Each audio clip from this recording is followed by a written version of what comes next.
এই তীব্র গরমে যখন নিজেদের শরীর, নাক, কান, গলা যখন পুড়ে ঝলসে যাচ্ছে, তখন মনে হয় না আমটাকে পুড়িয়ে আমরা একটু আমের শরবত খেয়ে শরীরটাকে ঠান্ডা করি।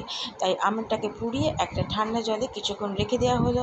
তারপরে ঠান্ডা হলে আমের খোসাগুলো ছাড়িয়ে আমের পাল্পসটাকে একটা জায়গাতে রেখে দেওয়া হলো। এরপরে আমি একটু কাঁচা লঙ্কাটাকেও পুড়িয়ে নিলাম। তারপরে আমের পাল্পসটা রেখে আমের আটিটাকে ফেলে দেওয়া হলো এবং একটা মিক্সি জারে কিছুটা পুদিনা পাতা, ওই কাঁচা লঙ্কাটা, আর তার সাথে আমের পাল্পসটা, আর কি দিলাম, বিট নুন দিলাম, 3 চামচ চিনি দিলাম, আর ভাজা মশলা।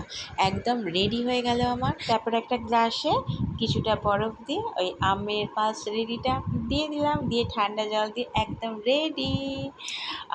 আর সাজানোর জন্য আরও কিছুটা উপরে ভাজা মশলা, আর গার্নিশের জন্য পুদিনা পাতা দিয়ে শরীর আর মন দুটোই ঠান্ডা হয়ে গেল।